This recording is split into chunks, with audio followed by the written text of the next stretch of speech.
Hello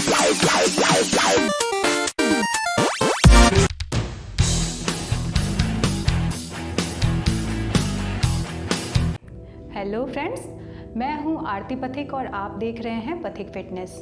आज का हमारा आसन है वृक्षासन। इसे हम लोग ट्री पोज भी कहते हैं। ये हमारे मेंटल हेल्थ के लिए बहुत ही ज़्यादा फायदेमंद है।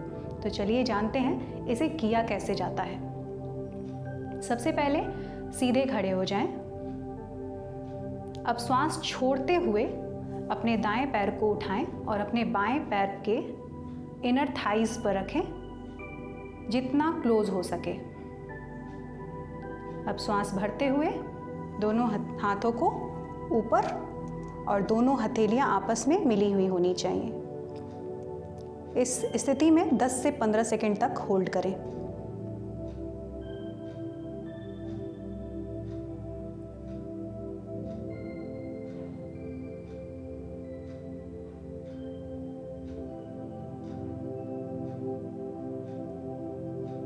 श्वास छोड़ें और वापस सामान्य स्थिति में आ जाएं।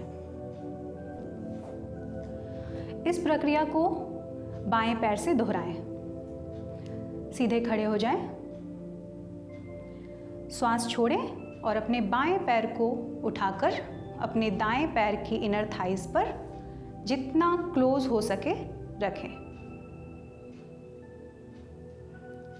अब श्वास भरते हुए दोनों हाथों को ऊपर ले जाएं, दोनों हथेलियों को आपस में मिलाएं। 10 सेकंड तक होल्ड करें। ये एक बैलेंसिंग पोज है जिससे आपके शरीर का संतुलन बना रहता है। अब श्वास छोड़ते हुए वापस सामान्य स्थिति में आ जाएं। इस आसन को करने के कई फायदे हैं। इससे आपका कंसंट्रेशन बढ़ता है, इससे बच्चों के माइंड शार्प होते हैं और बॉडी का एक बैलेंसिंग पोज भी है ये, तो हमारे बॉडी का संतुलन बना रहता है।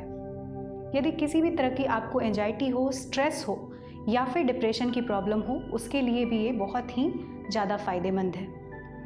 इस आसन का रेगुलर अभ्यास करने से ये सब परेशानियाँ दूर हो जाती हैं। बच्चों की हाइट ग्रोथ के लिए भी ये आसन बहुत अच्छा है। चलिए जानते हैं कुछ सावधानियों के बारे में। जिन्हें आर्थराइटिस की प्रॉब्लम हो उन्हें ये आसन नहीं करना चाहिए। यदि आपको चक्कर आते हो तो भी इस आसन का अभ्यास ना करें। यदि ज़रूरत से ज़्यादा मोटापा हो तब भी इस आसन का अभ्यास मत कीजिएगा।